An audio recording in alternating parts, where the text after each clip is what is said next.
Let us find out. Mm. Ulrich from Mexico, are you there? Hello. Yes. Nice to talk to you. Welcome to the party, my friend. You're on with Seth and Austin. What's on your mind? What do you want to talk about? I want to talk about the inspiration behind all world literature, All world literature. Hit me. or at least the famous one, right? The good literature, the classic literature. Fine. All good classic literature that is known. What's your point? Uh, yes, they kind of go the same way. We have a harmony when it starts, then it is a disruption, and somehow we get into problems. Somebody loses their innocency, and then we get I would say, then we have another new harmony.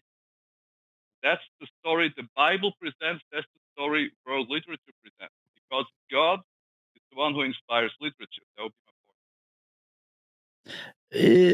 point. Okay, you're talking about two separate things there, Ulrich. You're talking about basic story structure, a story of like a hero's journey, say, but then you're making the jump to say that the reason why story structure exists is because God inspires it to be that way. Do you have evidence of God inspiring this story structure that you described? Whole humanity, you can see how the world is right now. We're in the fallen state, which is in the literary in the path of the hero, like you call it. We're now in a certain stage. So how is that possible? Are we in a book? So Because I was are we talking with are we in reality which God wrote like a book? Well, uh, you know, there's a lot of different books that reflect things about reality, and that's because humans are storytellers. Homo sapiens are storytellers. I was talking to my friends about this the other night. That I think one of the defining things about our species that separates us from other animal species on the planet is our capacity for storytelling. I think it's one of the things that led to our technological advancement and our sort of technological domination over the planet is our ability to contextualize our experience through storytelling. So you think about being an early upright hominid and seeing something like a tornado or lightning in the sky or a solar eclipse and trying to contextualize that and make sense of it. you know most animals will just look at it and kind of go like, I don't know what that is, and I'm going to keep trying to find food or keep trying to have sex, because that's what a lot of animals do. Human beings, for whatever reason, felt the need to try to give that some kind of context, and they started telling stories about these things. They started saying that these things were representative of deities and beings with powers and things like that. And those stories evolved over time, just like the species did. And it's one of the things that we it's kind of like one of our core evolutionary technologies is storytelling. And I agree with you. It's cool looking at stories throughout history. I completely disagree with you that this is evidence of some kind of overarching design by an intelligent creator. There's no evidence to support that. The fact that human beings are good at storytelling is just something that we evolved to do, and that's why we're here talking the way that we're talking on the internet and over a streaming device. But I don't see how it all connects to this big divine web that you see. Do you have an answer, Seth? Well, I'm not, I have to push back a little bit on this idea that all great and known literature follows essentially the three-part story arc. All great Sure. literature. Well, you lost me at all, right? What's that line that says all generalities are false? Yeah. And so, I mean, what kind of literature? It could be a sonnet, it could be an 800-page tome. I mean, I don't know what you're talking about. So to say that all great and known literature all follows that establishment and then the conflict and resolution series, I don't buy that. That's all I was thinking here at the outset. Ulrich, did you want to speak to any of what's been said?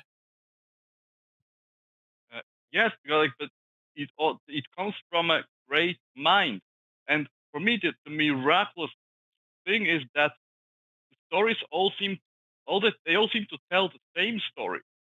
The great stories tell the same story because they're God inspired.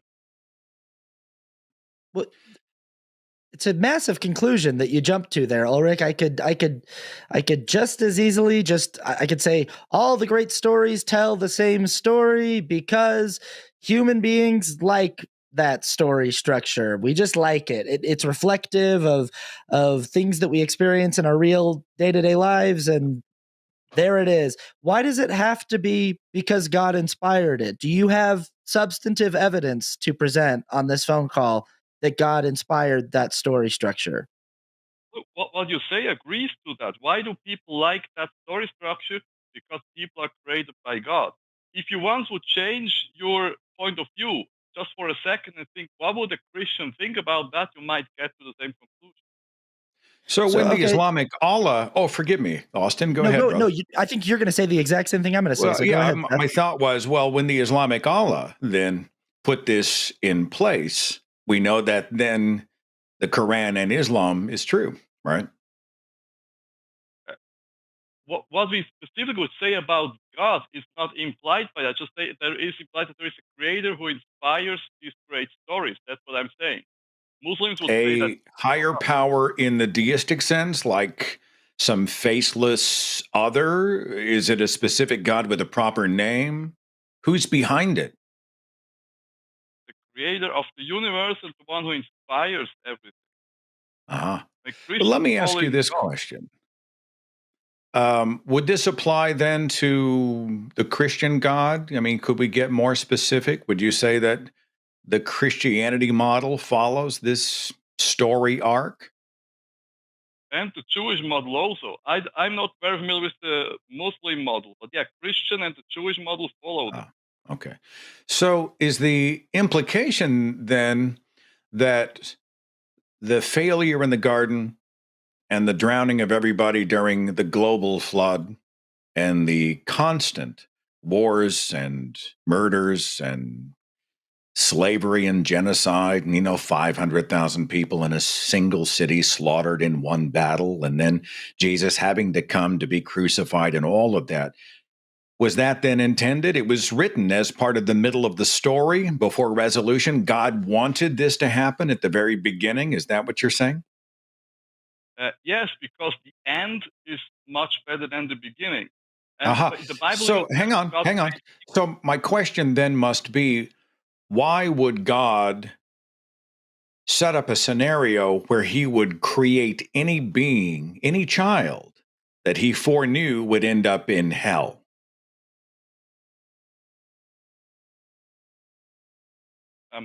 For the bigger picture. So the idea Bigger is, story. in order to have greater catharsis, or I don't know, a happier ending, then he needed the burning of flesh, or the regeneration of burning flesh in the fires of Hades, to happen to billions of people in order to facilitate the resolution at the end of the story? No, the one does not cause the other. You're intentionally like mixing stuff up here. I get that. Okay. But God offers a solution. You can accept it or reject it. That's for everybody. Austin, I'm going to sit back and let you work your magic. I've monopolized it long enough. I don't want to Bigfoot you here. Go ahead. Well, yeah, I think Seth made a really, really good point, Ulrich, just about, he was trying to say, okay, did this God that inspired the story of the Bible, is it the same God that inspired the story of the Quran? And you responded, well, I'm not really very familiar with the story of the Quran. And I guess that would be my question is, it seems like you are saying that it is the God of the Bible, the God of Christianity, who inspired this story. But also, are you just calling the Bible a story? Are you just saying this is like a screenplay that God wrote and that it's not a literal record of human history? Is that what you're positing? No, I'm saying it's all of it. The Bible has many things. It is like it's a story, it's a screenplay, it's a parable, it's history, it's everything. But if it's like, okay, so you said that the end of the Bible is better than the beginning. The end where God made into flesh, God who makes himself into flesh by having sex with a virgin girl, and then she has a son who's also him, and then he sacrifices himself to himself for the sins of all humanity, and that's like the end of like this like kind of arc of this story, but then he's resurrected, and then but then there's like a prophecy that like he's going to come back later, and it's going to be bad times again. But like I don't know, the story, like if it's human history, the story is not at its end point. The story keeps going. If the Bible is the story of human history, then Genesis is the beginning of life, right? In the beginning, God created life. He created the heaven and the earth, that said, let there be light. He made the earth in 6 days. It's the beginning of everything. The end of the story has to be the end of the story of humanity, right? And we're not at the end of it yet. I don't know. Like, I just feel like, I mean, I'm going to be completely honest. I think that your like whole entire theory here is like really, really stupid. And I'm just trying to understand it, you know? Yeah, I mean, you just misrepresented almost everything the Bible says, but yes, you might also not understand what I'm trying to say here. Right, because it's really dumb. I'm trying to give you the opportunity to like explain it better and be like, what is the evidence that God inspired the story of the Bible? Is the Bible just a story, or is it an actual historical record? I took a playwriting class when I was in college, and my teacher taught me about different structures for storytelling. So we learned, you know, in school academically about different ways to effectively tell a story. I don't think that I was being like when I write, I'm not necessarily being inspired by the creator of the universe to write in whatever structure I choose. I'm making an academic call, and then I'm also, you know, using some kind of creative intuition about what I think would serve the story the best and what would work for me best if I were the audience. But like, like, have you ever written anything, Ulrich? Have you ever actually tried to write a story? Or broad umbrella, what is the end of the story? What is the happy ending you're referring to? What happens at that point? At the end of the Bible story, is saved humanity gets united with their God. Okay, hang on. Hold on. So you want to talk about the Bible and its ending specifically? Because that's cool with me. I just want to make sure that's where we want to go. Well, what's your question? You just, what's the ending? Or what do you mean by your question? Well, I think I was trying to narrow, and that's fair. If you say that Christianity works for this, right, the story of the Bible, where we have a happy beginning, and then we have conflict, and we have all of these issues, which are then resolved in the climax, and they all lived happily ever after. The problem I have with is I've read the book of Revelation, which includes hundreds of millions of people dying and sulfur raining from the sky, and the moon turns to blood, and judgment is unleashed by a 7-headed dragon riding space prostitute. And there are monsters, scorpion beasts, and all these other things going on. The 4 horsemen, I forget how many of the seals are broken, unleashing curses of death and mayhem and pain. So when you're talking about the climax of the story, the end of the story is pretty nasty. Would you agree? Have you read until the end, like chapter 22? There, the end is not nasty. Ah. So once the 7-headed dragon riding space prostitute comes down, the whore of Babylon, for those who aren't tracking, I just like to say it that way because it's awesome. And after hundreds and hundreds of millions of people die horribly and all those things happen, then there is joy and light and confetti and Yanni music, and everything goes happily ever after. Is that what you're saying? Yeah, at the end, I said, read a book to the end. That might be for every book. I think we may disagree on what a happy ending looks like, because I'm still looking at tens and tens or hundreds and hundreds of billions of people who were judged and are screaming in the fires of an eternal hell. And John Loftus wrote the book, didn't he? God and Horrendous Suffering, I think, is the name of the book. We're talking about an entire human history of unnecessary and horrendous suffering. I don't think you can just put a punctuation mark or a few happy clappy words at the end of 66 books of the Bible and decide, well, now it's all light and love. I don't think it quite works like that. Austin, I don't know, anything else to add before we move on. By the way, the phone lines are wide open. Theists get priority. We would love to hear from you. But I'll talk to anybody who has something compelling if they want to speak about or ask about something that is on their mind. Dial in and let's chit chat. Austin, I'm sorry. Go ahead. Anything else?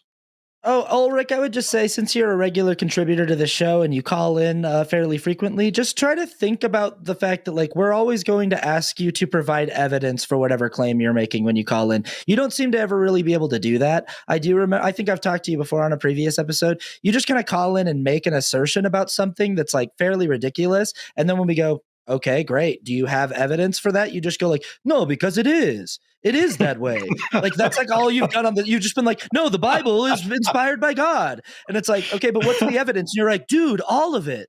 Like the Bible and all the stories. And it's like, okay, I'm asking you for specific evidence that proves that the Bible was inspired or written by God, or is the word, the literal word of God, and that all stories throughout human history, all great stories, according to you, are the inspiration of the creator of the universe. And you're just like, they are, dude.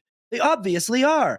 That's not going to cut it on this show ever, but feel free by all means to continue calling in. I would just challenge you to try to come in with like a more, you know, a more robust rationale for whatever claim it is that you're going to come in and make.